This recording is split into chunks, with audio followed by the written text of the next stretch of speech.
Welcome to Make It Artsy. I'm Julie Faith Ann Balzer, your host.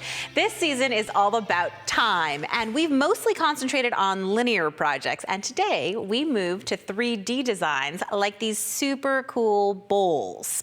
So it's all gonna start with a very simple kind of material called cork fabric, and that's what I have here on my mat. So I'm just gonna close up my garage door here and load that into the electronic cutter. Now, to get my cut file, I'm simply gonna go on my phone and then just send it over to the machine. And then I can hit retrieve data and grab my cut file. So I can see it on the screen, say okay, and now let's cut it out. Okay, so now while that's cutting, let's talk about cork fabric, which is super cool stuff. So as you can see, it comes in a variety of different sort of finishes, I guess you would say. Some of it looks very, very, very much like the traditional cork board you might be used to, but it has a magical secret, which is it is soft like fabric. It does not crumble. It is amazingly cool stuff. So some of it has kind of a woven texture, but it's fabric, and you can absolutely and completely sew through it, which I love, which is how we made these bowls. And one of the other things that I like to do is to use something that looks a little more cork on the inside and then something that looks a little more fabric on the outside, so that you really have that kind of two-sided effect. So I'm gonna go ahead and pop this out and just see our little pattern here. Let's get that out. And you can see it looks like a big old flower is what we have here. And the pattern will be up on the Make It Artsy website. So I have my big flower. I'm gonna pull it off the mat. This is a sticky mat, so you gotta get in there. And once I have it off, we are ready to head over to the sewing machine. So the only thing that you really need to know is that your sewing machine has to have a zigzag stitch, because what we're gonna do is sew down each of these petals. So I place it under the presser foot. Either side can be down at the base sort of the petal. Step on my petal, and then I'm gonna push the two sides together as I stitch, so that what essentially that zigzag stitch is doing is stitching together the entire seam. And it doesn't take long. You don't have to think about it. The feed dogs on your sewing machine are just gonna grab it. And when you reach the end, you're just gonna stop, bring your needle up, raise your presser foot, and trim off the excess thread. And you can see what has happened is that it is just connecting these two parts, right? So when I have stitched a lot, it starts to curve like a bowl, which is really super cool. So I'm just gonna go ahead and finish off this last seam, and again, start to sew. And I'm just gently, again, holding together that seam so that the zigzag stitch is catching it, so that it will cup and form that bowl shape.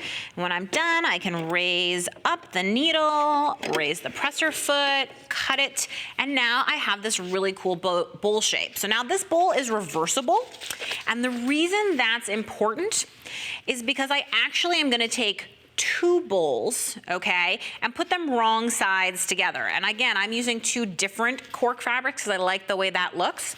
The next thing is I want to make sure to change my stitch length, so that instead of a wide zigzag, I'm actually getting a little narrow satin stitch. And that's how we're going to essentially attach these two parts along with finishing them off. So I'm going to drop the presser foot, and here we go. Now, the trick to doing this is not to get pushy. Let the machine do the work. Let the feed dogs take the bowls.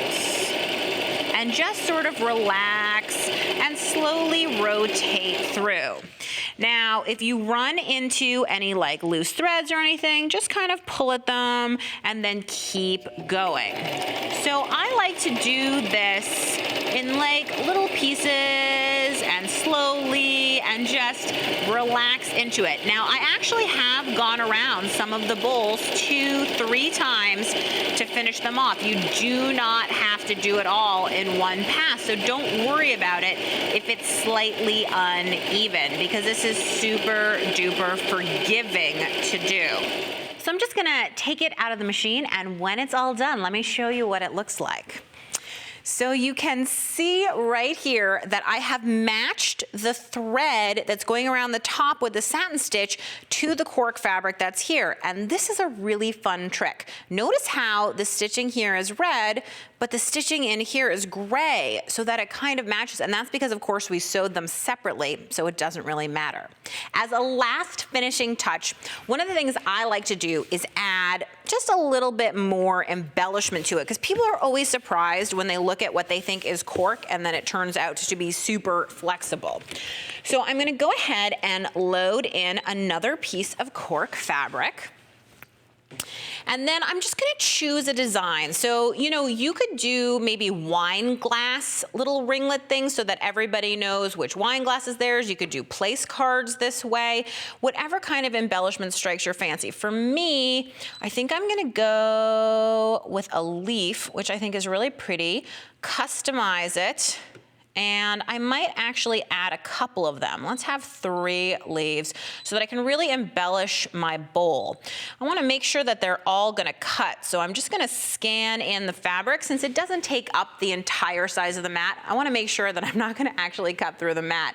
So I'm just gonna take a peek at it and make sure everything is lined up.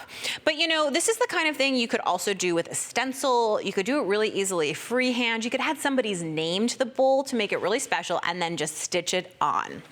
So I can see it here on the screen. Everything looks good. So I'm gonna go ahead and choose cut and press start. So while that's finishing up, let me just show you a couple differences here between some of the bowls.